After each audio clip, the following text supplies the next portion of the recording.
It all started with a choice that changed everything.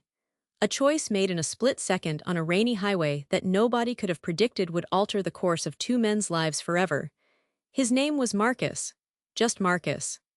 No last name people knew about, no trust fund, no connections to anyone who mattered.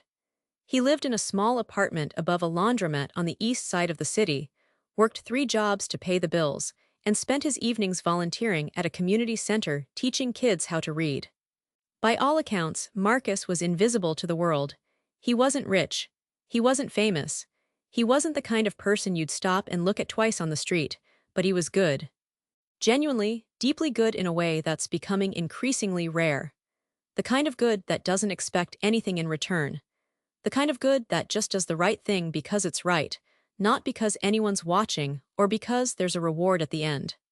On the night of October 15th, Marcus was driving home from his second job, working the late shift at a warehouse packing boxes for just above minimum wage. The rain was coming down so hard that visibility was almost nothing. His old car, a 2005 Honda Civic that he'd bought for $300 at an auction, was struggling against the downpour. The windshield wipers were barely keeping up. He was thinking about the small apartment waiting for him, the leftover pasta he'd saved from lunch, the stack of papers he needed to grade from the kids at the community center. He wasn't thinking about fate or destiny or any of those grand concepts that people talk about when something extraordinary happens. He was just thinking about how tired he was, how his back hurt, how he needed to pick up an extra shift next week to make rent. That's when he saw it. A black Mercedes, one of those luxury cars that costs more than most people make in a year, weaving dangerously across the lanes about 100 yards ahead of him. The car was going way too fast for these conditions, hydroplaning on the wet asphalt, and Marcus immediately knew something was wrong. He watched as the Mercedes overcorrected, spinning sideways across 3 lanes. Time seemed to slow down in that moment, the way it does when adrenaline hits your system and everything becomes crystal clear. Marcus didn't think. He didn't calculate odds or consider consequences. He simply reacted, his hands moving on instinct, his foot pressing down on the brake, while simultaneously trying to angle his much smaller, much lighter car to catch the trajectory of the spinning luxury vehicle. The impact was violent. Marcus's Civic hit the Mercedes at an angle, and the force of it sent both cars sliding across the highway together, locked in a strange mechanical embrace. Metal screamed against metal. Sparks flew through the rain like angry fireflies. Marcus's car groaned under the strain as it absorbed the force that would have sent the Mercedes directly into the concrete barrier and likely off the edge of the elevated section of highway. Marcus felt the steering wheel resist him, felt his seatbelt dig into his chest as his body wanted to keep moving while the car was stopping. For a second that felt like an eternity, he wasn't sure if they were going to flip. He wasn't sure if they were going to crash into the barrier or if the impact was going to cause a pileup with other cars. He wasn't sure if he was about to die. But then, slowly, impossibly, both cars came to a stop. They were angled across 2 lanes of the highway, and Marcus was shaking so badly he could barely grip the steering wheel. His heart was pounding so fast he thought it might explode. For a moment he just sat there taking inventory of himself. His arms, his legs, his chest all seemed to be intact. Nothing was broken. He was alive. Behind him, he could see other cars starting to slow down, emergency lights in the distance already heading toward the scene. People were getting out of their vehicles, probably calling 911, probably already taking videos on their phones because that's what people do now. Marcus forced himself to move, forced himself to unbuckle his seatbelt, and get out of the car despite the way his legs were trembling. The rain immediately soaked him, and he stumbled toward the Mercedes, toward the other driver. Through the rain-streaked window, he could see a figure in the driver's seat, completely motionless. Marcus's stomach dropped. He yanked open the door and found himself staring at a man who looked to be in his late 50s, unconscious, with a trickle of blood running down the side of his forehead from where it had connected with something hard. Without thinking about it, without considering who this man was or whether he deserved help or any of the 1,000 thoughts that might have gone through another person's head, Marcus checked for a pulse.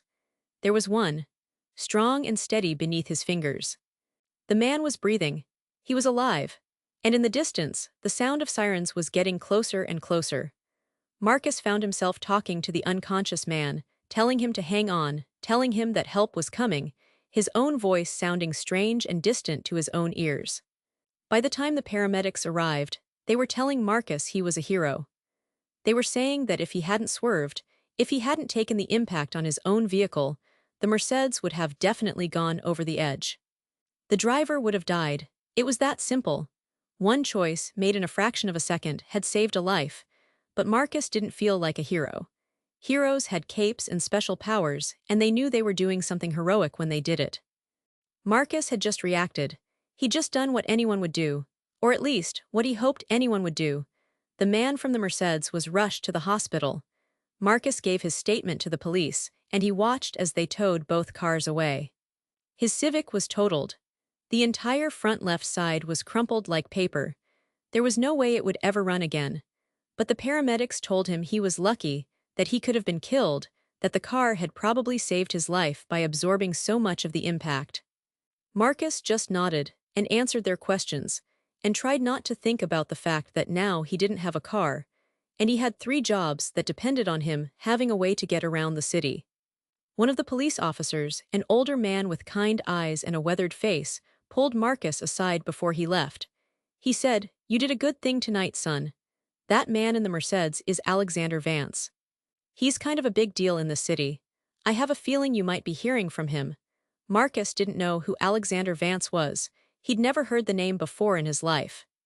So he just said thanks, and asked if he could call a cab because his car wasn't going anywhere, and he had to get to work in the morning because he couldn't afford to miss a shift. The next few days passed in a blur of exhaustion and stress.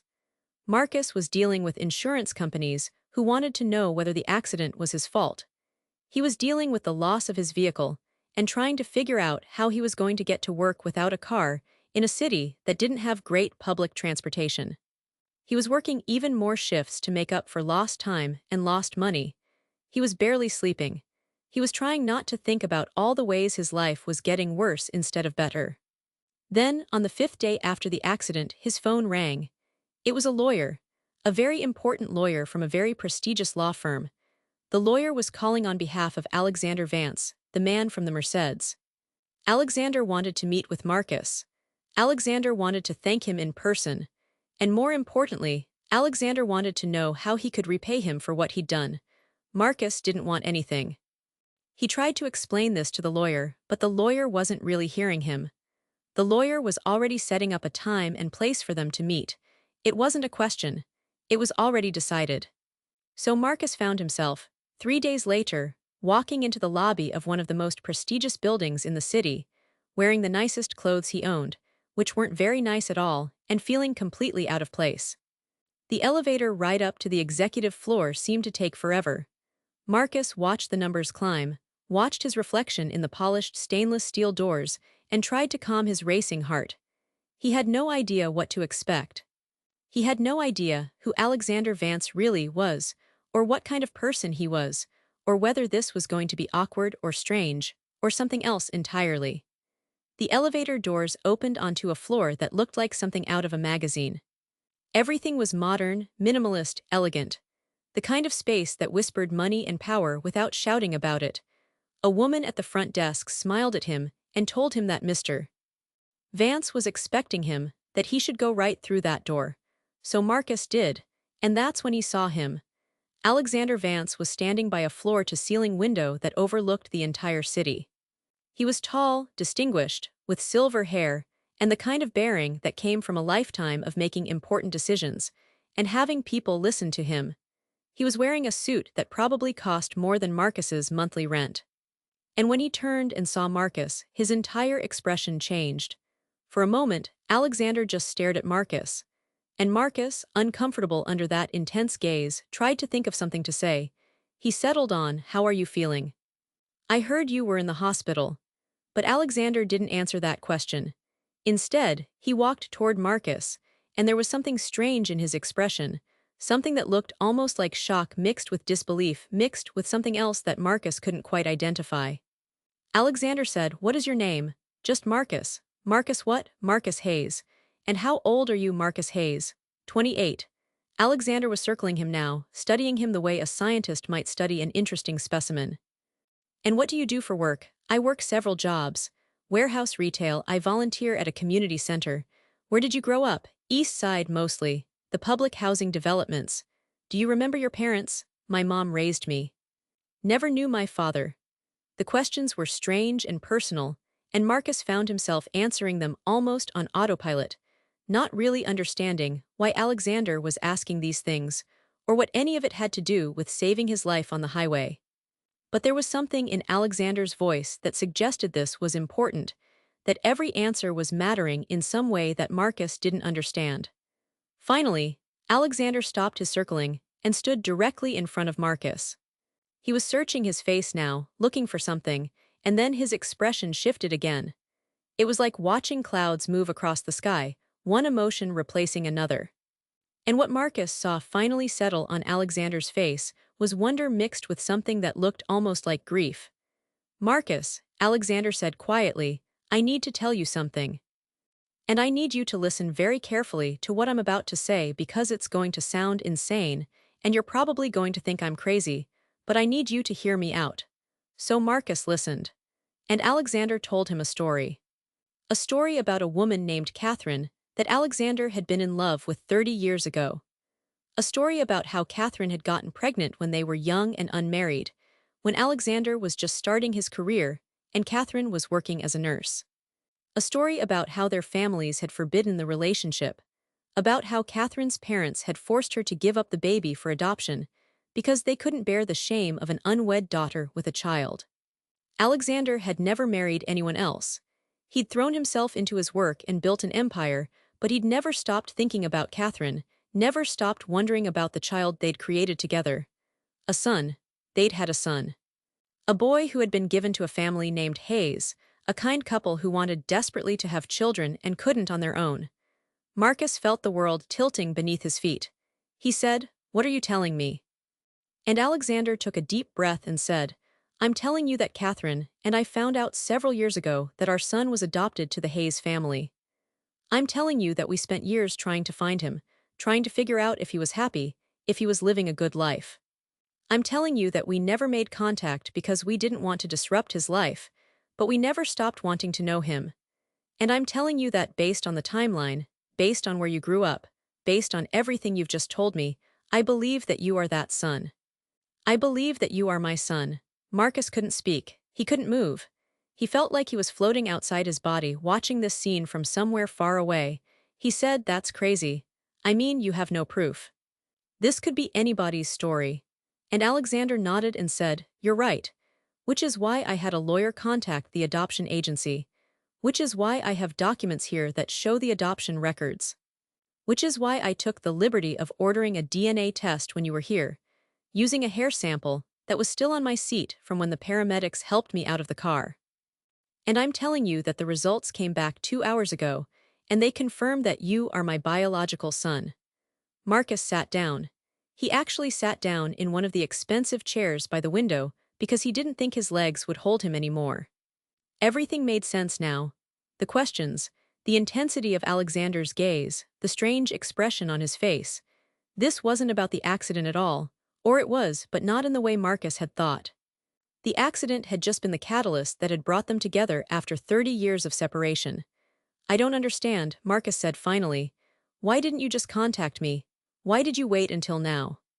And Alexander said, Because I didn't know how. Because I was afraid that reaching out would hurt you more than help you. Because I didn't know if you'd want to know me, or if it would be better for you if I just stayed out of your life. But after the accident, after what you did on that highway, I realized something. I realized that the man you've become, the man who would risk his own life to save someone else's, that's someone I want to know. That's someone I want in my life. If you want that too. Marcus couldn't answer, not right away. He had too many questions, too many emotions running through him at once. He felt anger and joy and confusion, and something that might have been grief for all the years that had been lost. But underneath all of that, he felt something else. He felt the beginning of a connection to this man, this stranger who was also his father, and it terrified him. Over the course of the next few weeks, Marcus began to learn who Alexander Vance really was. He was incredibly wealthy, running a massive real estate and development company that had transformed several neighborhoods in the city over the past 3 decades. He had connections everywhere. He had power and influence and resources that most people only dreamed about. But more than that, Marcus discovered, Alexander was lonely. Despite all his wealth and success, despite all the people who worked for him and attended his parties and wanted to be his friend, Alexander was fundamentally lonely.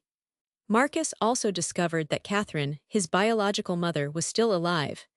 She was living upstate, retired from nursing, raising a small garden and working with a local literacy program. Alexander gave Marcus her phone number and said that it was entirely up to him whether he wanted to contact her. Marcus sat with that number for 3 days before he finally called her. The conversation was awkward at first. Catherine was shocked to hear from him. She cried.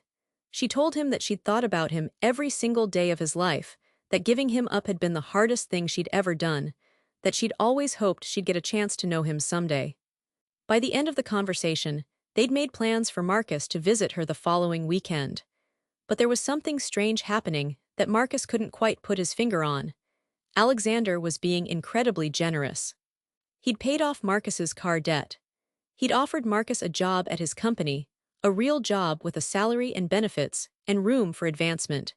He'd introduced Marcus to his lawyer and his accountant, and started the process of making Marcus aware of a trust fund that Alexander wanted to establish for him. And with every generous gesture, Marcus felt the wall between them beginning to crumble. They started having dinner together once a week. Marcus would arrive at Alexander's penthouse apartment, and they would sit and talk about everything. Marcus talked about his childhood, about the man he'd called Dad for his whole life, about his mother who had raised him with such love and dedication, even though they'd struggled for money constantly. Alexander talked about his career, about the mistakes he'd made, about how he'd tried to fill the hole in his heart with work and money, but nothing had ever quite worked. And slowly, without either of them planning it, a real relationship began to form.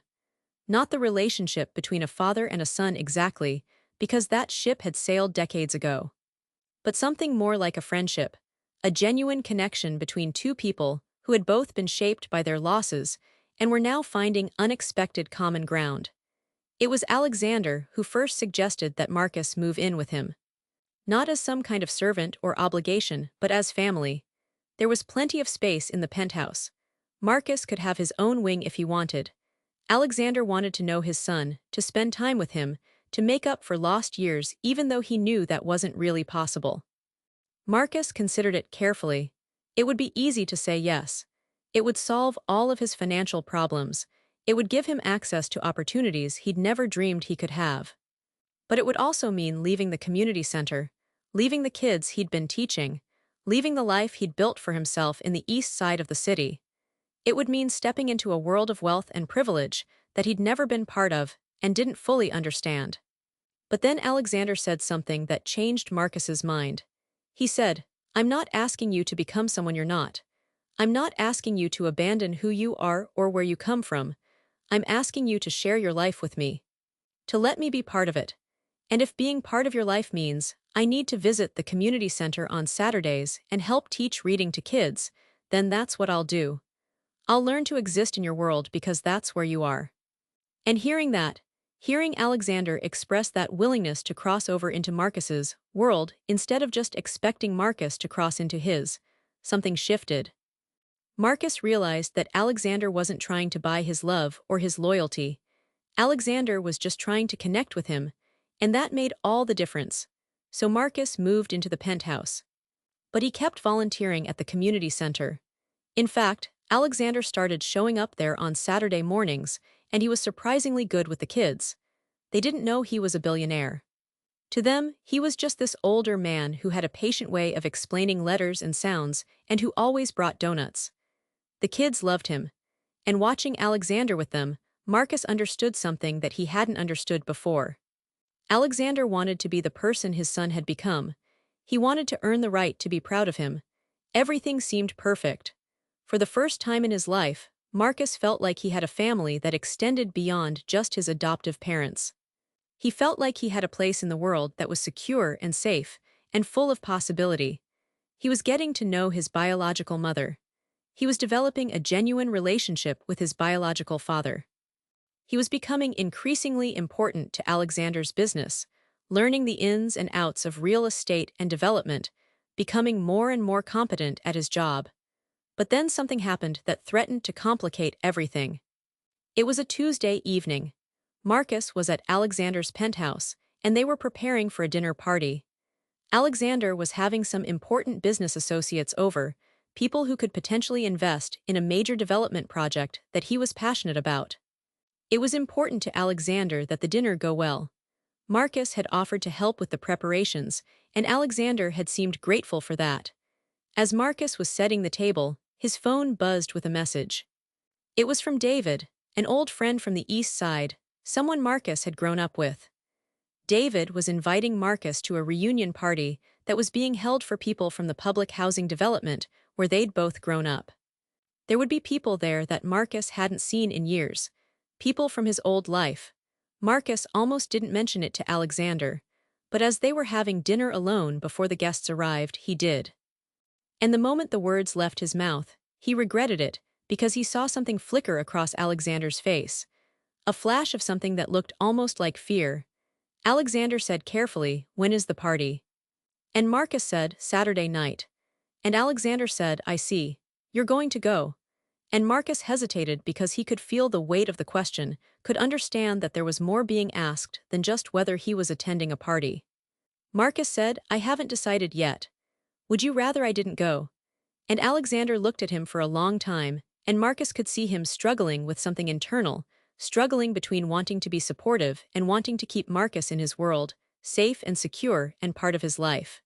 Finally, Alexander said, "I would rather you did whatever makes you happy. But I would like it if you came to the dinner on Thursday evening before the party. I would like to introduce you to some important people. I would like them to know who you are." And I realized then that Alexander wasn't just asking Marcus to come to dinner. He was asking Marcus to claim him publicly as his father. He was asking Marcus to step fully into his world in a way that would be permanent and irreversible. Marcus said yes. And on Thursday evening, he found himself dressed in an expensive suit that Alexander's personal stylist had picked out for him, standing in a room full of people who had billions of dollars between them, and feeling completely out of place. Alexander introduced him to everyone with obvious pride. He said, "This is my son, Marcus Hayes. He saved my life a few months ago in a car accident. But more than that, he's an exceptional human being, and I'm proud to know him." And as Alexander's hand rested on Marcus's shoulder, Marcus felt the weight of that public acknowledgement, that claim of relationship, that declaration to everyone in the room that Marcus was important to him. One woman, who introduced herself as Victoria Chen, seemed particularly interested in Marcus.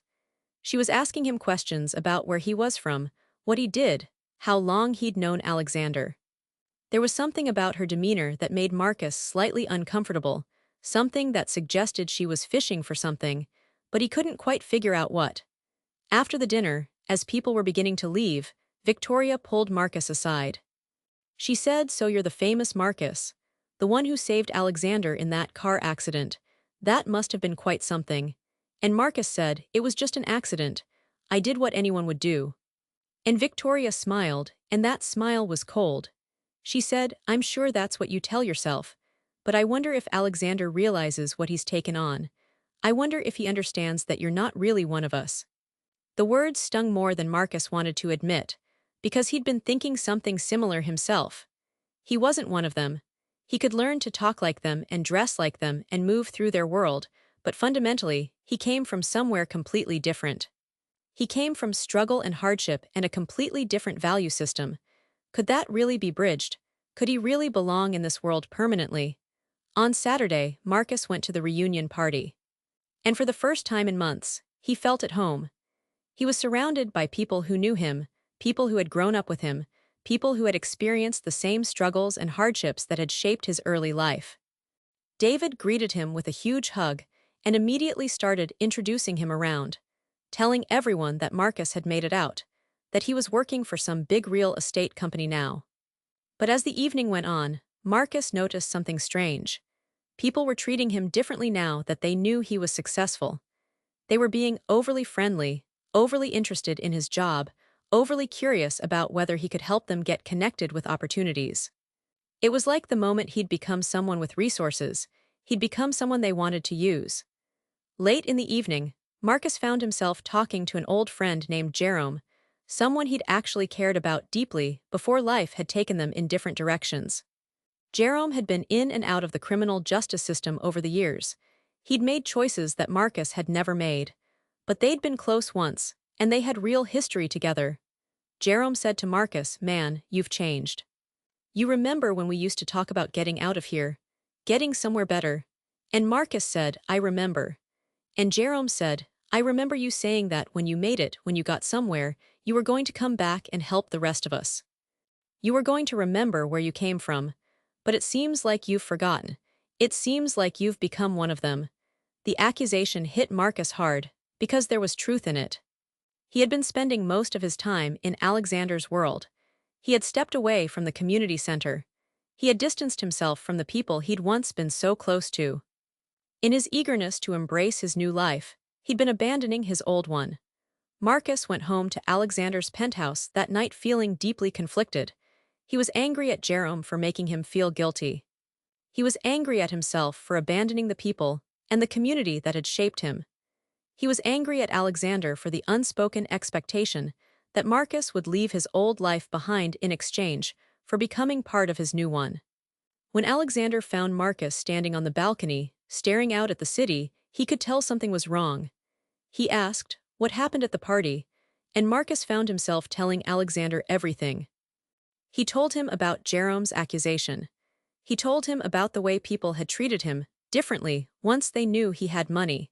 He told him about the way Victoria had made him feel like he didn't belong. He told him about the internal conflict he was feeling, the sense that he was being pulled in two directions, and that staying with Alexander meant abandoning the life he'd built and the people he'd promised to help. Alexander listened to all of this without interrupting, and when Marcus finished, Alexander was quiet for a long moment. Then he said, "I think I've been selfish. I think I've been so eager to know you and to be part of your life that I haven't really considered what that's cost you. And I think you're right to be angry. I think you're right to feel conflicted. But Marcus, I want to tell you something. I want to tell you that I've been watching you for months now, really watching you, and I've come to understand who you are and what matters to you. And that person who volunteers at a community center, who takes the time to help people who are struggling, that person is someone I respect deeply. That person is someone I want to support, not someone I want to change or control." Alexander paused, and then he continued. He said, "What if you didn't have to choose? What if you could have both your old life and your new life? What if the resources I have could actually be directed toward the community that raised you, toward the people you care about? I could fund a new community center. I could create a scholarship program for kids from the East Side. I could use my influence and my money not to pull you away from your roots, but to strengthen them. What if instead of you leaving that world behind to join mine, we figured out a way to merge them?" Marcus felt something shift inside him when he heard those words. Alexander wasn't asking him to choose between two identities. He was offering him a way to be whole, to integrate both parts of himself, to use his new resources and opportunities to help the people and the community that he'd come from. And that's exactly what they did. Over the course of the next year, Alexander and Marcus worked together to establish the Marcus Hayes Foundation for Youth Development. They funded a new state-of-the-art community center in the neighborhood where Marcus had grown up. They created a scholarship program that provided opportunities for kids from low-income backgrounds to attend better schools, to access higher education, to build better lives for themselves. But more importantly, something fundamental had shifted in Marcus and Alexander's relationship. Alexander had proven that he wasn't just interested in Marcus as some kind of acquisition or redemption narrative. He genuinely cared about Marcus as a person. He genuinely respected the values that Marcus held dear. He was willing to adapt his own world and his own priorities in order to support what mattered to Marcus. And Marcus, for his part, had begun to see Alexander differently too. He'd stopped seeing him as this distant billionaire father figure who was trying to control or shape him. He'd started seeing him as a real person, someone who had his own insecurities and fears, someone who had made mistakes and was trying to make amends, someone who was worthy of love and respect, even if he'd never been able to express those feelings before. Their relationship deepened in ways that neither of them could have anticipated. They had dinner together every week without fail. They took trips together. Marcus introduced Alexander to his adoptive mother, and they developed a genuine affection for one another. Marcus started spending time with Catherine too, his biological mother, and slowly a kind of blended family began to form, different from any traditional family structure, but real and meaningful in its own way. Meanwhile, Victoria Chen, who had been something of a rival to Alexander in the business world, became increasingly aware of Marcus's presence in Alexander's life and increasingly concerned about what it meant for her own position and influence. She began to spread rumors about Marcus, suggesting that he was a gold digger, that he was only close to Alexander for the money, that he didn't genuinely care about his father at all. These rumors circulated through the wealthy circles of the city, and eventually some of them got back to Marcus. He was hurt by them, but more than that, he was concerned about how they might be affecting Alexander. He brought up the rumors one evening, fully prepared to reassure Alexander that they weren't true, that he did genuinely care about him, that the money had never been the point. But Alexander surprised him. He said, "I know they're not true. I know exactly who you are and what you're made of. I've seen it demonstrated over and over again. And quite frankly, I don't care what Victoria Chen or anyone else thinks about our relationship. Our relationship is real, and that's what matters. If other people choose not to believe that, that's their problem, not mine." The certainty in Alexander's voice, the unwavering belief in Marcus and in what they had built together, was something that Marcus had been searching for his whole life. It was unconditional acceptance. It was love without expectation or condition. It was the thing that made him realize that his father really did see him, really did know him, and really did value him for exactly who he was. And then something happened that brought everything into crystal clear focus. Marcus received a call late one evening from the hospital. Alexander had had a heart attack. He was alive, they said. He was stable. But he was in serious condition, and the next 48 hours would be critical. Marcus rushed to the hospital, and he found himself sitting in a waiting room alongside his biological mother Catherine, who had driven down from upstate the moment she heard the news. They sat together in silence for a long time, both of them terrified of losing someone who had become so important to them, both of them struck by the fragility of life and the unpredictability of how long people would actually be in your life once you had them. When Alexander finally woke up, after surgery and stabilization, the first thing he did was ask for Marcus. The nurses told him that Marcus was in the waiting room, and Alexander asked for him to be brought to his room immediately. Marcus went to him, and what he found was a more vulnerable version of Alexander than he'd ever seen before. Alexander was connected to tubes and monitors. He was pale and weak. But his eyes were alert, and when he saw Marcus, something in his expression softened. Alexander said, "I almost died. And I was lying there, for those hours when I didn't know if I was going to make it, and I realized something. I realized that the best thing that ever happened to me wasn't the success, or the money, or the company. The best thing that ever happened to me was the car accident that brought me to you. The best thing that ever happened to me was discovering that I had a son, and that my son was someone I could be proud of. And I didn't get the chance to tell you enough how much that means to me." Marcus found tears streaming down his face, and he said, "You're going to be okay. You're going to get through this. And we're going to have a lot more time together." And Alexander said, "I know we will. Because I'm apparently stubborn as a mule, and I'm not done with this life yet. But Marcus, I want you to know something. I want you to know that whether we have another month or another 50 years, I'm grateful. I'm grateful for every day that I get to know you, to spend time with you, to be your father." The recovery process was long and difficult, but Alexander was determined. He worked with the doctors and physical therapists. He made lifestyle changes. He took his medications, and Marcus was there with him through all of it. During this time, something extraordinary happened. The story of Marcus and Alexander, the poor man who had saved the billionaire's life and then discovered he was his adopted brother, actually adopted son, began to spread through the city.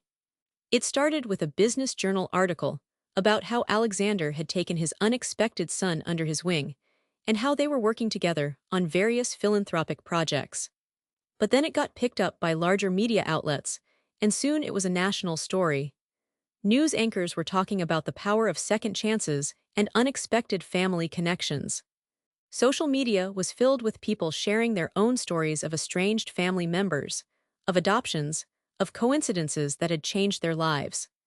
The narrative that people seemed most drawn to was the idea that fate had brought Marcus and Alexander together, that the car accident had been some kind of destined meeting that was meant to change both of their lives. But the most interesting thing happened when some reporter did a deeper investigation into Marcus and Alexander's past.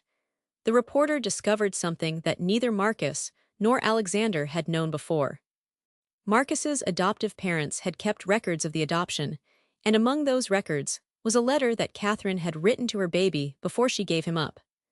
A letter expressing her love for him, her hope that he would grow up to be a good person, her deepest wish that someday he would know what her sacrifice had meant.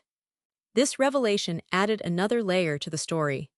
It made it less about chance and coincidence, and more about the deep biological and emotional connections that are supposed to exist between parents and children.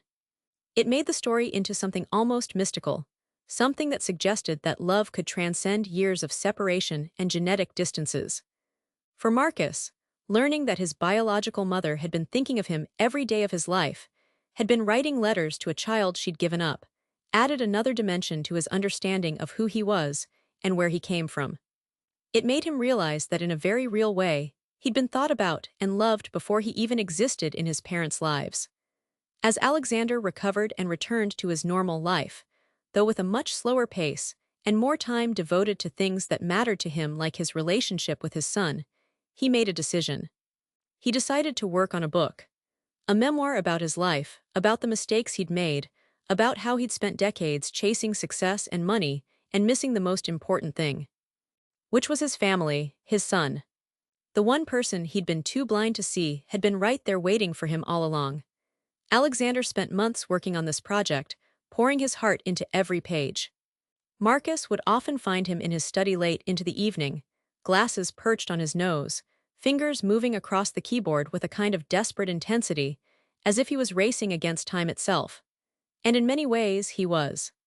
The heart attack had reminded him that time wasn't infinite, that every moment counted, and that the stories we leave behind are sometimes the only immortality we actually get. But here's where things get interesting. Because while Alexander was writing his memoir, while he was diving deep into his past and examining his life with a level of honesty he'd never managed before, Marcus was having his own journey. He was dealing with something that nobody had really talked about in all the media coverage and all the public fascination with their story. He was dealing with the emotional weight of sudden change. One evening, about 4 months after the accident, Marcus came home to find Alexander in the kitchen. The billionaire was attempting to cook dinner, and I want you to picture this for a moment. Alexander Chen, a man who had probably never made his own breakfast in his life, was standing in front of a stove with a cookbook open, squinting at the instructions, occasionally turning to ask his son questions. "Marcus, does this look like it's simmering or boiling?" Alexander called out, gesturing at a pot with his hand. Marcus walked over and looked. "That's definitely boiling, Dad. You need to turn down the heat." And there it was, that word, Dad. It had started coming naturally now, but it still carried weight. It still meant something profound every single time Marcus said it.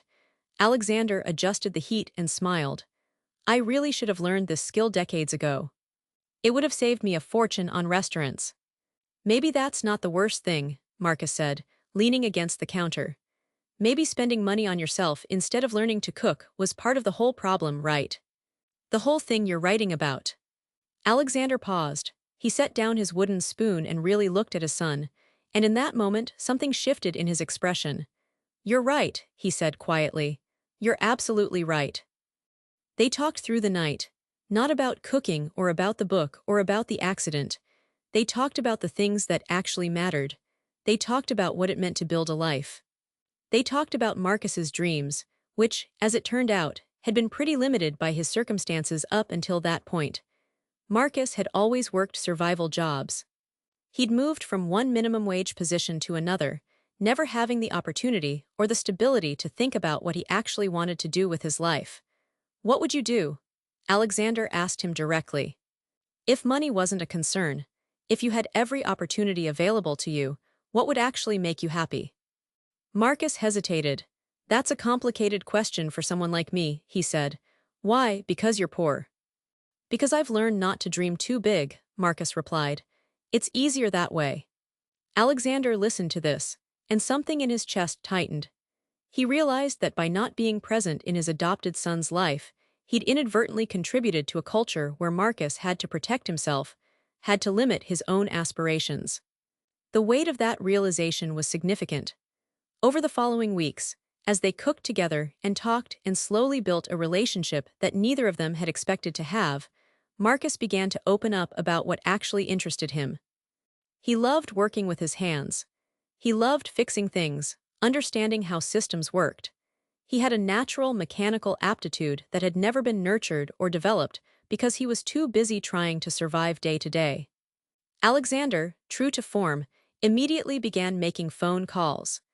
Within 2 weeks, Marcus had been enrolled in a vocational program to study mechanical engineering. Not because Alexander had demanded it or thought it was the smartest choice for his investment portfolio, but because he'd asked his son what he wanted, and then he'd moved heaven and earth to make it possible. Now, this is where the story takes another interesting turn. Because Alexander's recovery, while physically successful, came with emotional complications that nobody had anticipated. You see, the heart attack had given Alexander a second chance, but it had also taken something from him. His sense of invincibility was gone. For the first time in his life, Alexander Chen was afraid. He was afraid of another attack. He was afraid of dying before he'd had a chance to really know his son. He was afraid that this newfound relationship with Marcus would be stripped away from him as suddenly as it had appeared. These fears began to manifest in ways that neither Alexander nor Marcus had expected. Alexander became anxious. He started calling Marcus constantly to check on him. He wanted to know where Marcus was, what he was doing, who he was with. He began having panic attacks in the middle of business meetings. His doctors prescribed medication, but medication could only do so much. One night, about 6 months into their relationship as father and son, Marcus found Alexander having a full panic attack in his bedroom. The older man was hyperventilating, clutching at his chest, convinced that he was having another heart attack.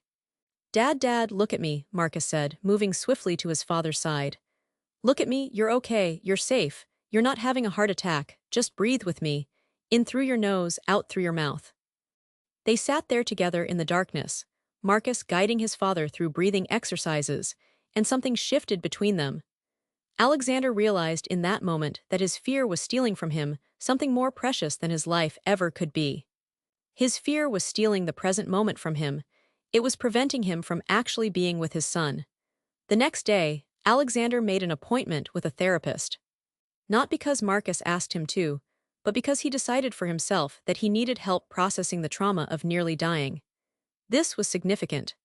Because Alexander Chen, who had built his entire empire on the principle that he didn't need anyone, who had pushed away every meaningful relationship in his life in favor of chasing money and success, was now admitting that he needed professional help. He was admitting vulnerability. He was modeling for his son that asking for help wasn't weakness. It was wisdom. During one of his therapy sessions, Alexander had a breakthrough.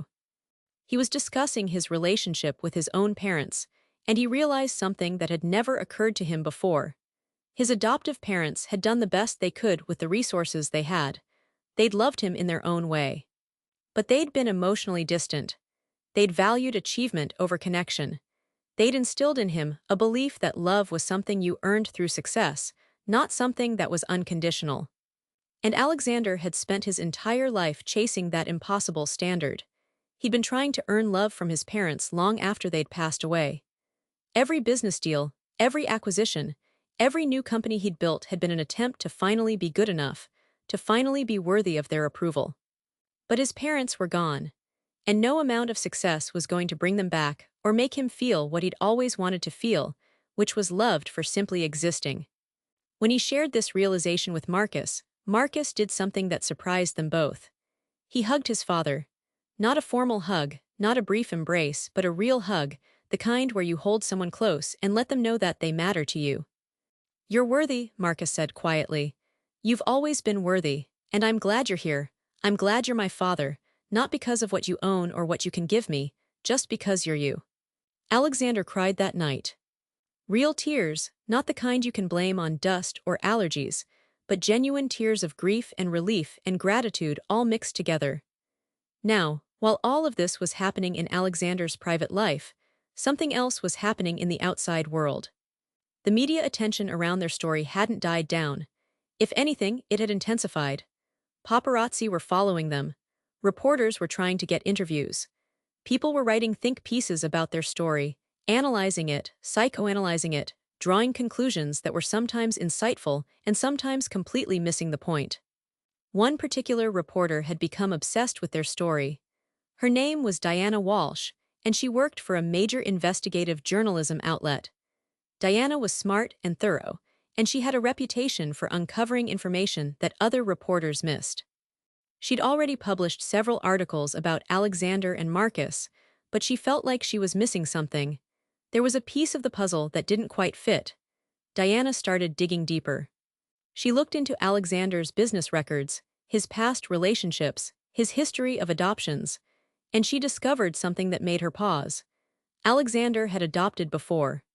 Decades earlier, when he was younger and more idealistic, he'd actually attempted to open an adoption agency. The project had failed for various reasons, but it had existed. Diana wondered if there was a connection. She wondered if Alexander's adoption of Marcus wasn't actually the random act of kindness it had been portrayed to be, but something deeper. Some kind of pattern or obsession. She reached out to Alexander's office requesting an interview. She wanted to ask him about this previous adoption project, about why he'd suddenly decided to legally adopt Marcus when he'd never had children before. When Marcus mentioned to his father that Diana Walsh had requested an interview, Alexander went very quiet. "Very still. What is it?" Marcus asked. "What's wrong?" Alexander took a long time before answering. "There's something I never told you," he said. "And I need to tell you now, before Diana Walsh or anyone else does." Marcus felt his stomach drop. "Okay. When I was younger," Alexander began, "in my 30s, I thought I wanted to do something meaningful with my money. I thought I wanted to adopt children, to give them opportunities that they wouldn't otherwise have. So I started working with adoption agencies. I was going to create my own organization, something that would help facilitate adoptions for children in need." "That sounds good," Marcus said carefully. "It would have been," Alexander continued. "But I was doing it for the wrong reasons. I wasn't doing it because I actually wanted to be a father. I was doing it because I wanted to look good. I wanted people to admire me for it. And when I realized that my motivations were selfish, when I realized that I was going to be a terrible parent because I was more concerned with my image than with actually caring for a child, I stopped the whole project." Alexander paused, looking out the window at the city below. "I've never told anyone that before," he said, "because I was ashamed of it. I was ashamed that I'd realized I was incapable of real love, real connection. So instead of trying to become better, I just threw myself into my work. I decided that I was a businessman, not a family man, and I made that decision stick." Marcus listened to all of this carefully. "But then I crashed into your car," Marcus said slowly. "And suddenly I had another chance," Alexander said. "And this time, when the opportunity came to be a father, to actually invest in someone else's life, I realized I wanted to take it. Not because it would look good, but because you matter to me." Diana Walsh was persistent. She showed up at Alexander's office building and waited for him. She caught him in the lobby and pressed him for answers. And for the first time, Alexander didn't dodge the question. He didn't hide behind his publicist or his lawyers. He sat down with Diana and he told her the truth. He told her about his failed adoption project. He told her about why it had failed. He told her that he'd spent decades being someone who was incapable of real connection, and that the car accident and meeting Marcus had fundamentally changed him. "So are you saying that you adopted Marcus because of some kind of psychological need?" Diana pressed. "Because of guilt about your past?" "I adopted Marcus," Alexander said carefully, because I love him. Yes, I have patterns in my life, patterns of running away from responsibility and vulnerability, but I'm trying to change those patterns, and my relationship with my son is helping me do that. But you knew who he was, Diana said. Before he discovered that you were his adoptive brother, you recognized him, didn't you? Alexander's expression changed. It shifted into something more complicated. Yes, he said quietly, I did. This revelation sent shockwaves through the narrative that everyone had believed up until that point. If Alexander had recognized Marcus, then the story wasn't about coincidence. It wasn't about fate bringing them together. It was something else entirely. But before Diana could pursue this line of questioning further, Alexander made a decision. He asked Diana if she wanted to do a real interview. Not a confrontational one, but an actual conversation where he could explain the whole truth of what had happened. Diana agreed, and Alexander invited her to his home, to a place where Marcus was present. Because Alexander insisted, if the story was going to be told, it had to be told with Marcus's voice in it too. It couldn't just be Alexander's version of events. The interview took place over the course of 2 days. Diana sat in Alexander's study, in the same room where he'd been writing his memoir, and listened as both Alexander and Marcus told their version of the truth. The truth was this. Alexander had known, somewhere deep in his subconscious, that Marcus was his biological son.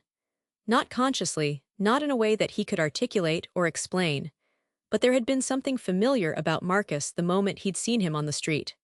Something in his features, in his mannerisms, in the way he moved through the world.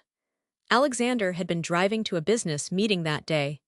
He'd been stressed, thinking about quarterly reports and stock prices and all the usual things that consumed his mind. And then he'd seen Marcus on the street corner, and something in his chest had clenched.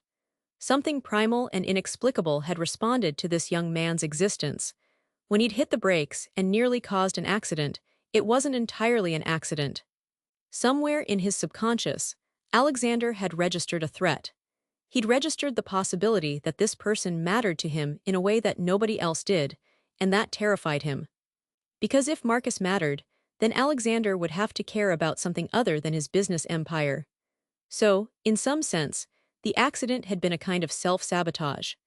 A way for Alexander's unconscious mind to force a confrontation with something that his conscious mind was too afraid to face.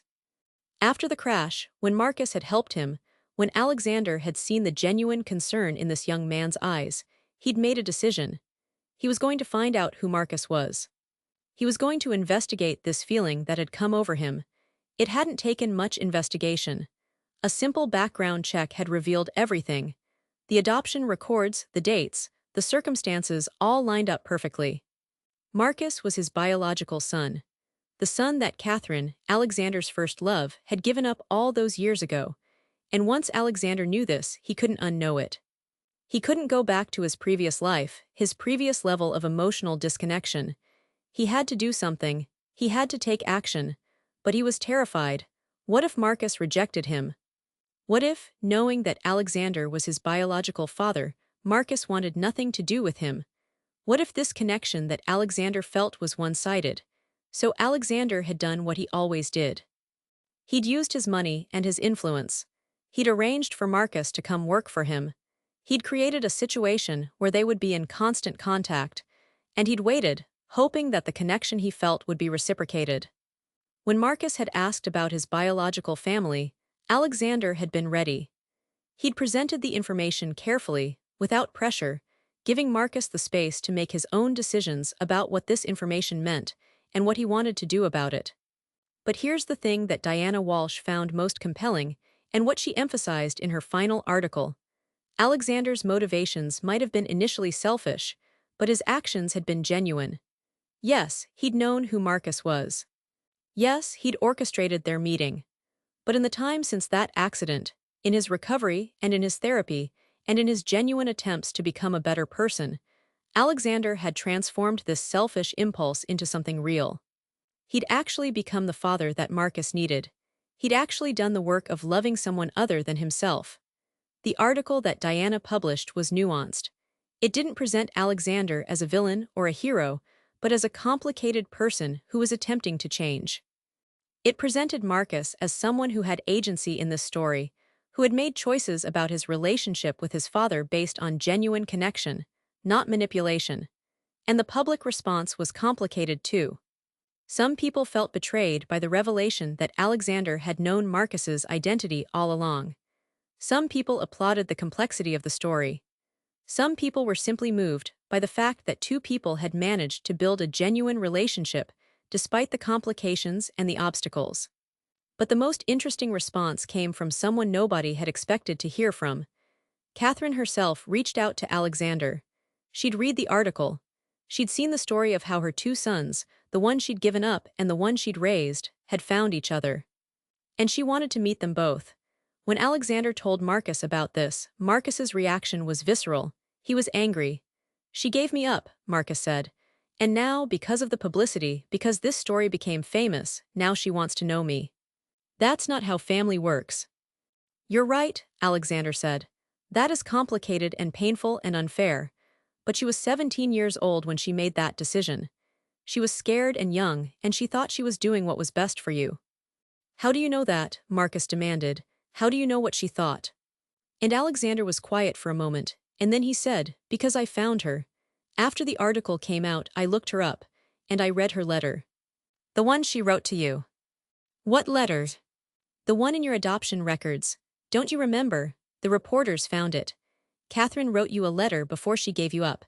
She wrote about her love for you and her hopes for your life."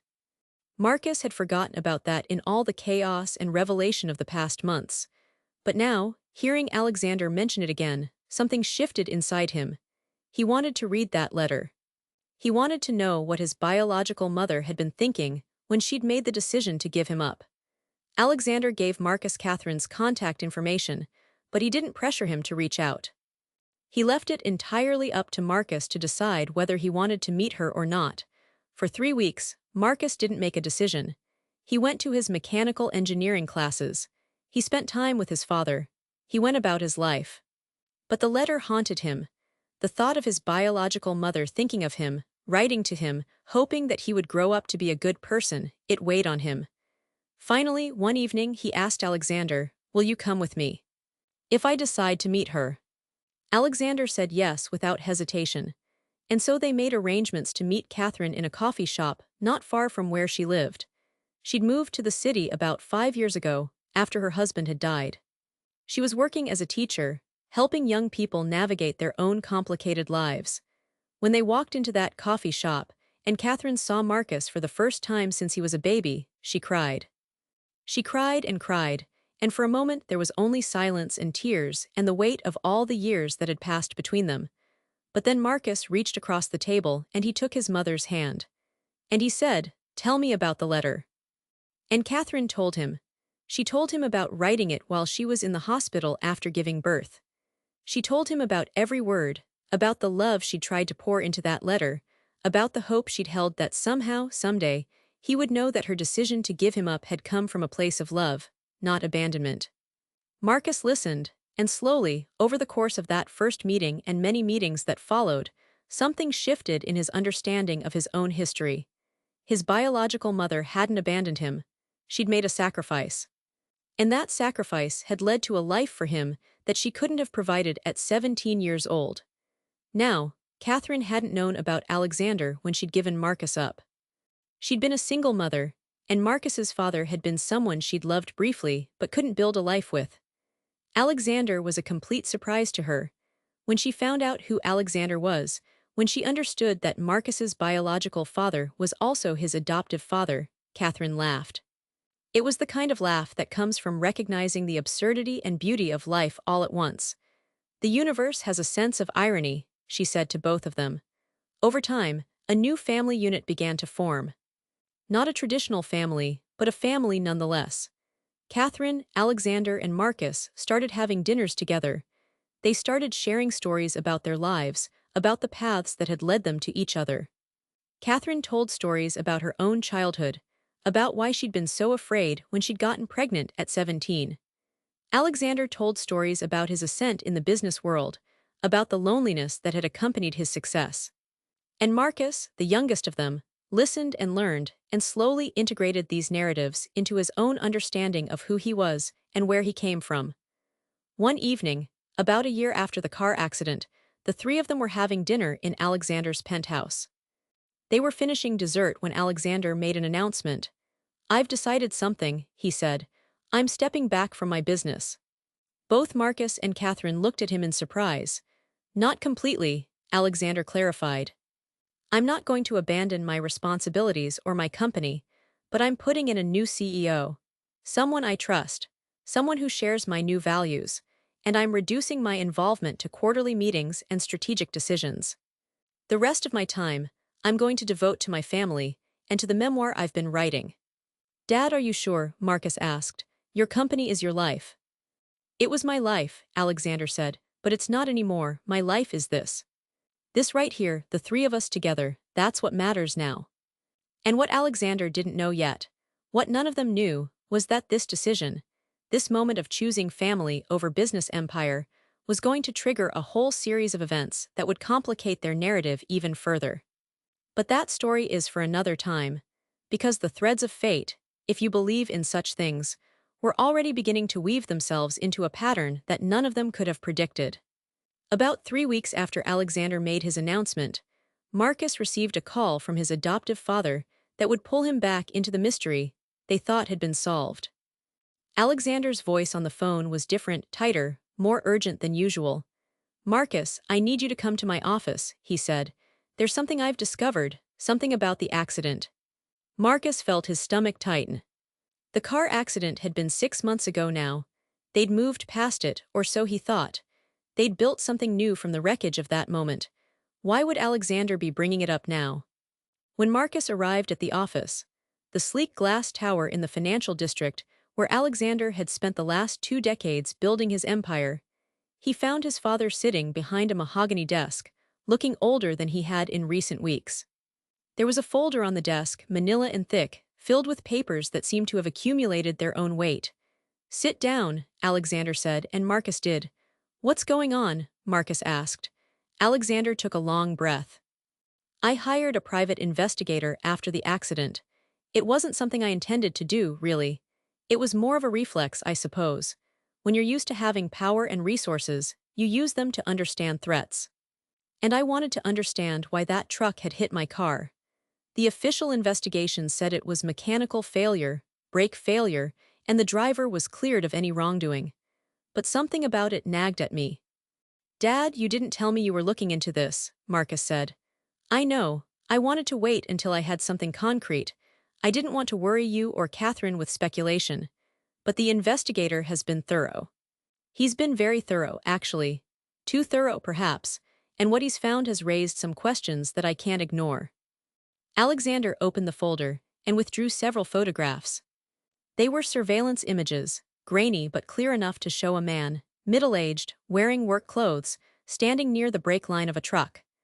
The timestamp showed it was taken 2 days before the accident. "This man," Alexander said, pointing to the figure in the photograph, "was seen tampering with that truck. The investigator traced him. His name is David Chen. He's a mechanic, or at least he was.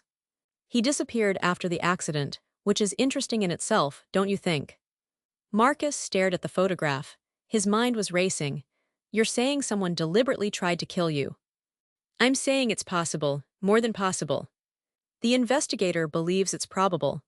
David Chen has a connection to someone in my past, someone I didn't handle kindly, a man named Richard Holbrook. Does that name mean anything to you?" Marcus shook his head. "Richard Holbrook was a business partner of mine, about 15 years ago. We were working on a real estate development project, very large, very lucrative. It would have made us both extremely wealthy. But I discovered that Richard was planning to cut me out. He was going to take the project, the capital I'd invested, and move forward without me. I had him removed from the deal. I used my legal team, my connections, my resources. He lost everything. He never recovered from that loss." "And you think he wanted revenge?" Marcus asked. "The investigator found communications between David Chen and someone using Richard Holbrook's name. Emails discussing payment and settling a debt. It's not conclusive, but it's suggestive. Richard Holbrook had reason to want me dead, and he had the means to hire someone to do it. Marcus felt something cold settle into his chest. He had saved his father's life that day, on that street, without knowing that his father's life was in danger in the first place. The randomness of it all suddenly seemed less random. "What did the investigator say?" Marcus asked. "What does he recommend?" "That depends," Alexander said, "on what I want to do about it. I could go to the police with these findings. They could open a new investigation. They could try to locate David Chen, try to track down Richard Holbrook, try to build a case. It would be very public. It would be very messy." "But," Marcus prompted, sensing there was more. "But it would also disrupt everything we've just built. It would make headlines. The press would descend on us like vultures. They would dig into my past, into the business deal with Holbrook, into the reasons I removed him so thoroughly from the picture. They would find things about me that aren't pleasant. Things that explain, perhaps, why someone wanted to kill me. And it would cast a shadow over everything, over your future, over my relationship with Catherine, over this new life we're trying to create." Alexander stood up and walked to the window. From the 52nd floor, the city sprawled out below them, a landscape of human ambition and achievement. "I've spent my whole life thinking that power was the solution to problems," he continued. "That money and influence could buy safety, could buy happiness, could buy forgiveness. But the truth is, all that power I accumulated, all that wealth I pursued, it created enemies. It created situations like this one. And now I'm standing here, thinking about stepping away from all of it, and I realize that I'm still dealing with the consequences of choices I made when I was hungry for more." Marcus stood and joined his father at the window. "What do you want to do?" Marcus asked. "I don't know," Alexander said, and Marcus had never heard his father say those words with such genuine uncertainty. "That's why I wanted to talk to you. Because you're the one who saved my life. You're the one who had the choice in that moment whether to help a stranger or walk away. And you chose to help. You didn't know who I was. You didn't know that I'd been dishonest, ruthless, willing to destroy a man's life for my own gain. You helped me anyway." "I helped you because you needed help," Marcus said simply. "Exactly, and that's the difference between us. I would have left Richard Holbrook bleeding on the street if he'd been hit by a truck. I would have justified it, told myself he deserved it, that he was my enemy. But you don't think like that. You've taught me something in these past months, Marcus. You've shown me a different way to live." Alexander turned to face his son.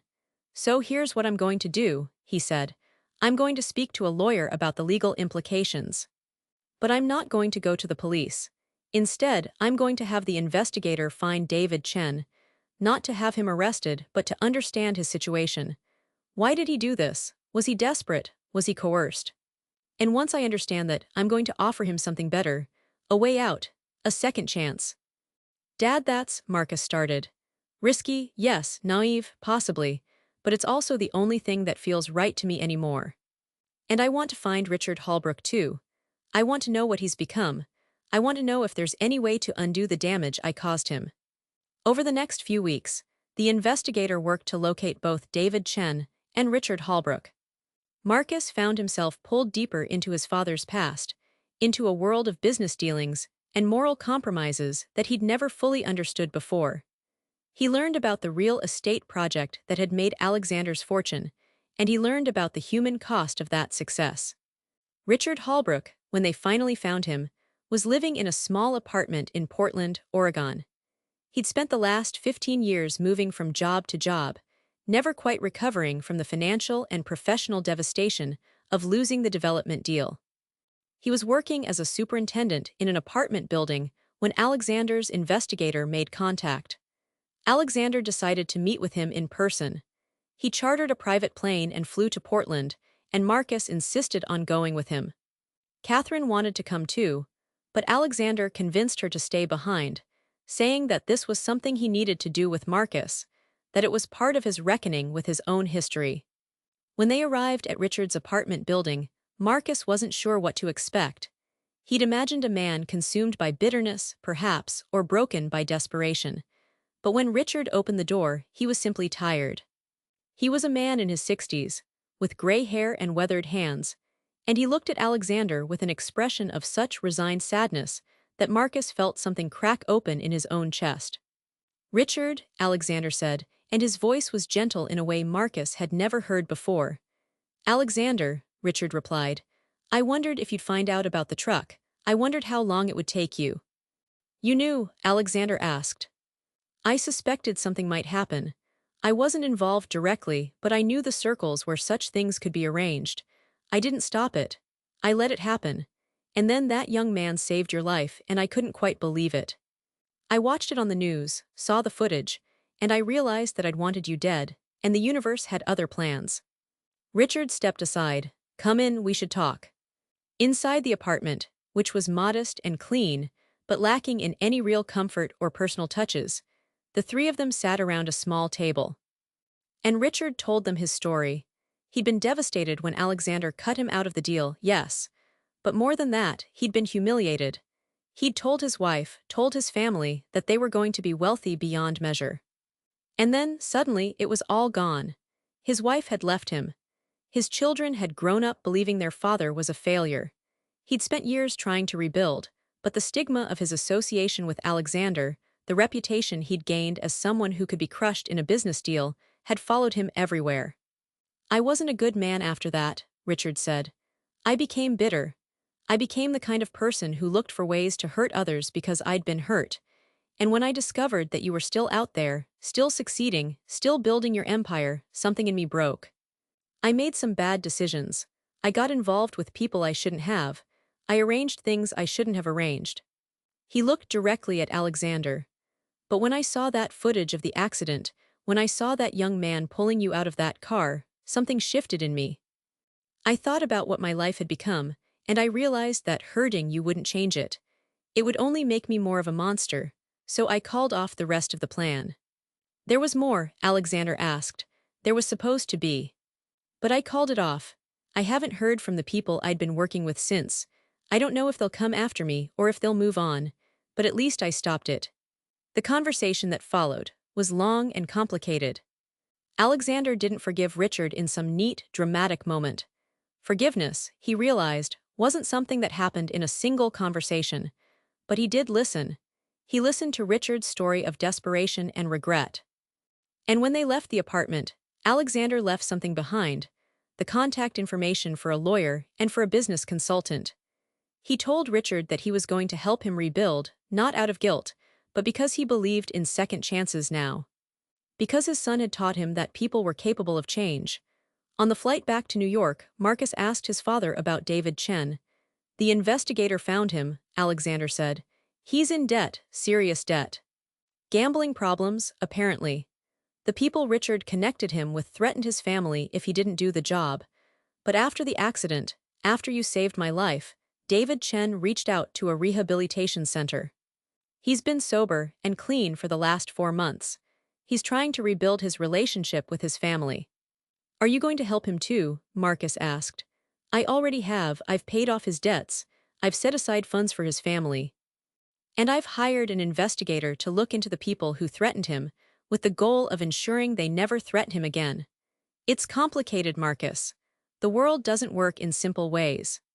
There's no good and evil, just people making choices, and circumstances that push them in different directions." Back in New York, Alexander called a meeting with the board of his company.